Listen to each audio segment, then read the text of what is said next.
दोस्तों जानते हो इंग्लिश के एग्जाम में क्या होता है? तुमने तैयारी तो बहुत अच्छे से कर ली होती है, तुमने सैंपल पेपर भी लगा लिए, मैराथन क्लासेस भी कर ली, बहुत अच्छे से रिवीजन भी कर ली, पेपर भी तुम्हारा बहुत अच्छा गया होता है। लेकिन जब रिजल्ट आता है तो रिजल्ट के बाद नंबर आते हैं 80 में से 55, नंबर आते हैं 80 में से सिर्फ 60, इसके आगे ऊपर निकल ही नहीं पाते। ऐसा इसलिए होता है कि तुमने अपनी प्रिपरेशन के टाइम पे कुछ ऐसी बड़ी मिस्टेक्स की थी, ऐसे ब्लंडर्स किए थे जिसका तुम्हें कभी पता ही नहीं चल सका, और बहुत मेहनत करने के बावजूद भी नंबर कम रह गए। अब तुम पास होने के बाद दूसरी क्लास में चले जाते हो और तुम सोचते ही नहीं हो कि तुमने वो मिस्टेक्स कहां की थी, कैसे की थी। आज मैं तुम्हारे बोर्ड एग्जाम से पहले, तुम्हारे फाइनल एग्जाम से पहले इंग्लिश के तुम्हारी वो 5 गलतियां बता रहा हूं जिसके बारे में अगर तुम्हें नहीं पता ना तो तुम वो गलतियां करोगे और अपने कम से कम 10 से 15 नंबर कम करवा लोगे। और साथ में मैंने सोचा है कि पूरे भारत के अंदर सभी बच्चों का एक ऑल इंडिया लेवल पे हर क्लास का 9, 10, 11, 12 का एक इंग्लिश का टेस्ट लूंगा। एक ऐसा टेस्ट जो कि फाइनल बोर्ड एग्जाम से या फाइनल एग्जाम से पहले होगा। क्या तुम वो टेस्ट देना चाहोगे? मुझे कमेंट करके बताओ। I want test. अगर इस वीडियो पे 25,000, जी हां 25,000 अगर कमेंट्स होते हैं तो मैं समझ जाऊंगा कि तुम्हें वो टेस्ट चाहिए और मैं तुम्हारा ऑल इंडिया लेवल पे वो टेस्ट कंडक्ट कराऊंगा। गलती नंबर 1, नोइंग द आंसर। मुझे आंसर आता है, बस अब टेंशन सारी खत्म हो गई, बस मुझे नंबर मिल गए। नहीं, आंसर आने के नंबर नहीं होते, आंसर लिखने के नंबर होते हैं। हम क्या करते हैं कि हम सिर्फ चैप्टर की स्टोरी समझ लेते हैं, हिंदी में स्टोरी समझ लेते हैं, उसे इंग्लिश में कैसे पिरोना है, कैसे लिखना है, वो हमें पता ही नहीं होता। 5-5 घंटे की, 8-8 घंटे की मैराथन क्लासेस तो ले ली हैं, टीचर को तो पता है, उन्होंने तो हिंदी में तुम्हें उसकी स्टोरी ट्रांसलेट करके बता दी है। लेकिन तुम्हें कितना आता है? क्या वो लिख पाओगे? नहीं, वो लिखना नहीं आता। होता क्या है, एग्जाम में जैसे ही क्वेश्चन पेपर हाथ में आया, उसमें क्वेश्चन आया कि Griffin was an eccentric scientist. हाँ, ये तो करा था, हाँ हिंदी पता है हमें कि उसने ये किया था, वो किया था, और जब लिखने बैठे, लिखने में डब्बा गोल हो गया। तो कभी भी यह गलती मत करना कि हिंदी में तुम्हें स्टोरी पता करनी है। नहीं, इनफैक्ट तुम्हें उसकी इंग्लिश भी आनी चाहिए, आंसर को लिखना भी आना चाहिए। अब वो कैसे सीखोगे, उसके लिए भी मैं तुम्हें बताता हूं। वीडियो के एंड तक जाते जाते तुम्हें सभी सवालों के जवाब मिल जाएंगे। Mistake number 2, previous year question और एनसीईआरटी के क्वेश्चंस को ना पढ़ना। बहुत सारे बच्चे इंग्लिश के अंदर पीवाईक्यूज को छोड़ देते हैं और उनको देखते ही नहीं, जबकि क्वेश्चंस वहीं से आते हैं, वही मोस्ट इंपॉर्टेंट होते हैं। कोई सैंपल पेपर इतना इंपॉर्टेंट नहीं है, कोई क्वेश्चन बैंक इतना इंपॉर्टेंट नहीं है जितने इंपॉर्टेंट पीवाईक्यूज और एनसीईआरटी हैं। इनफैक्ट मैंने बहुत से लोगों को यह कहते हुए भी सुना है कि इस वक्त जब तुम्हारे एग्जाम में 1 महीना भी नहीं रहा है तो तुम पीवाईक्यू और एनसीईआरटी मत करो, सिर्फ मैराथन क्लासेस लो। मैराथन क्लासेस तुम्हें तभी फायदा पहुंचाएंगी जब तुम्हें खुद क्वेश्चन का आंसर लिखना आएगा। कोई भी मैराथन क्लास तुम कर रहे हो, इंग्लिश की या कोई और भी सब्जेक्ट की, याद रखो जब तक तुम खुद लिखकर नहीं देख रहे, बिना देखे तुम्हें उसका आंसर नहीं आ रहा है, तब तक समझना उस मैराथन क्लास का तुम्हें फायदा नहीं हो रहा है। तुम्हें खुद वो क्वेश्चन सॉल्व करना आना चाहिए, वही साबित करेगा कि हां अब तुम्हें वो सवाल आ गया है कि नहीं आ गया है। टीचर ने सॉल्व कर दिया, टीचर ने 5 घंटे खड़े होकर पढ़ा दिया, इसका यह मतलब नहीं हो जाता कि तुम्हें आ गया है। टीचर को पहले से ही आता है, वो एग्जाम देने नहीं जाएंगे, वहां तुम्हें अकेले बैठना है। इसलिए याद रखो, पीवाईक्यूज और एनसीईआरटी खुद तुम्हें सॉल्व करके लिखना है, खुद उनके आंसर लिखकर देखने हैं। चाहे रफ राइटिंग में लिखो, चाहे शॉर्ट में लिखो, लेकिन लिख लिख कर देखो, यह तुम्हारे लिए सबसे बेस्ट रहेगा। स्टूडेंट्स के बीच एक सबसे बड़ा मिथ है कि अनसीन पैसेज की प्रैक्टिस करो। बहुत सारे टीचर्स, ट्यूटर्स भी ये काम करवाते हैं कि अनसीन पैसेज बहुत सारे दे देंगे, सैंपल पेपर में से लगे रहो, उनके आंसर लिखना।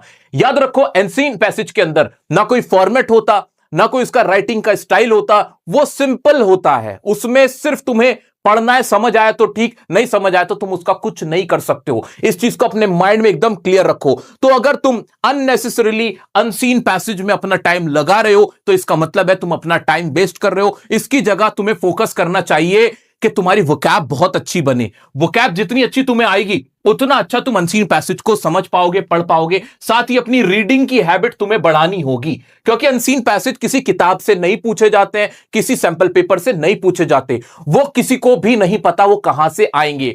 तो पूरी प्रिपरेशन के दौरान अगर तुमने टोटल मिला के 1 या 2 अनसीन पैसेज भी सॉल्व करके देख लिए तो वो इनफ है, उससे ज्यादा की कोई जरूरत नहीं है। बल्कि उसका समय बचाकर तुम अपनी वोकैब स्ट्रांग करो, अपनी ग्रामर स्ट्रांग करो, ताकि तुम अनसीन पैसेज को समझ पाओ। यह तुम्हारे लिए सबसे बेस्ट रहेगा। दोस्तों, मिस्टेक नंबर 3 बताने से पहले मैं ये बता देना चाहता हूं कि मैं दसियों साल से सिर्फ इंग्लिश पढ़ता हूं, बच्चों से बात करता हूं, उनका रिजल्ट भी देखता हूं, टॉपर से मिलता हूं, एवरेज से मिलता हूं और फेलियर से भी मिलता हूं, जो फेल हो चुके होते हैं। मैं जानता हूं कि तुम किस तरह से सोचते हो, इसलिए मैं तुमसे ये सारी बातें कर पा रहा हूं।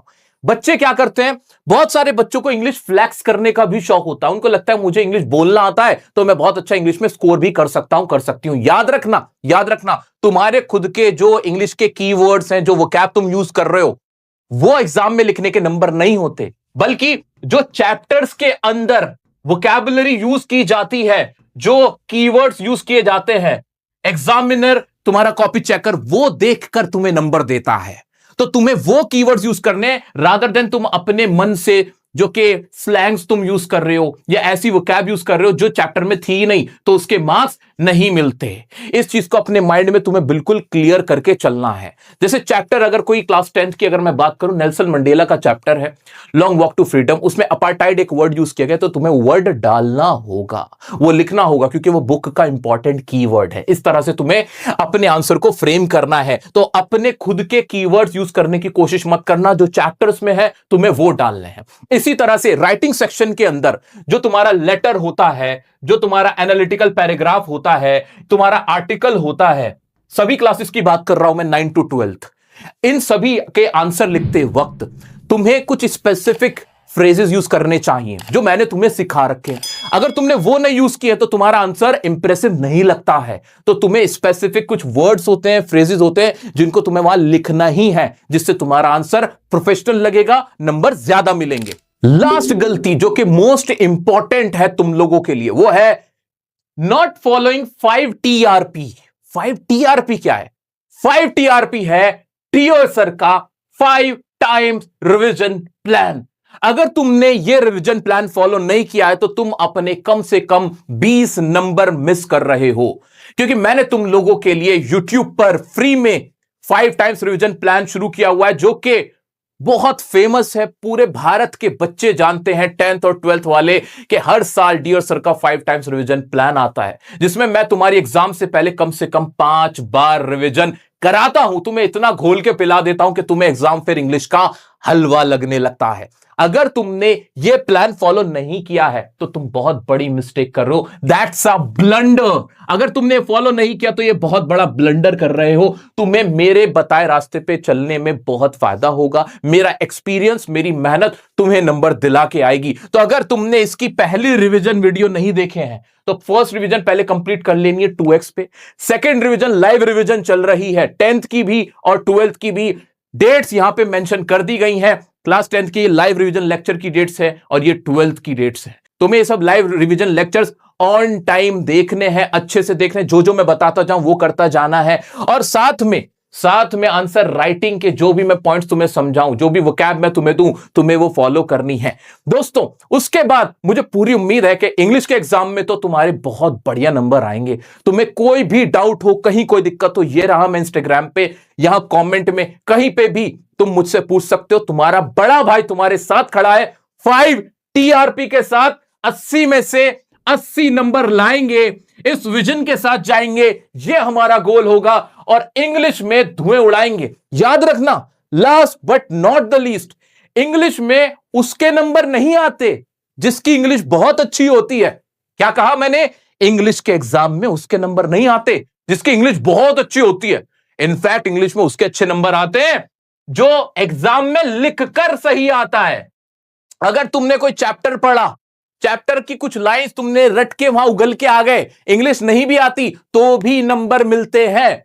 वहां तुम्हारी इंग्लिश की नॉलेज चेक नहीं हो रही होती, बल्कि इतना होता है कि वो जो लॉन्ग आंसर जो तुम पहले से याद करके गए हो, वो कीवर्ड्स जो तुम पहले से याद करके गए हो, वो अगर तुम वहां उगल के आ गए किसी तरह तो तुम्हारे नंबर आ जाते हैं। ऐसा तुम्हारे साथ होता है कि नहीं, कि तुमसे कम इंग्लिश जिसको आती है उसके तुमसे ज्यादा नंबर आ जाते हैं।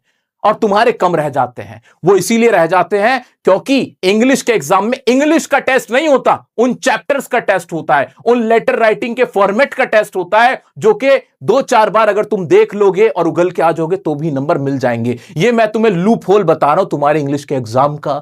दोस्तों, इसी तरह की सारी बातें, सारे ट्रिक्स मैं तुम्हें देता रहूंगा अब से लेकर एग्जाम तक और उसके बाद तक। मिलते हैं नेक्स्ट वीडियो में। ये वीडियो पसंद आई हो ना यार, तो लाइक से भर देना है, अपनी पावर दिखा देना कि कितना दम है तुम्हारे अंदर। चैनल को सब्सक्राइब करके रख ले। तब तक के लिए खुश रहो, बढ़िया से मेहनत करो। तुम्हारा भाई तुम्हारे साथ है।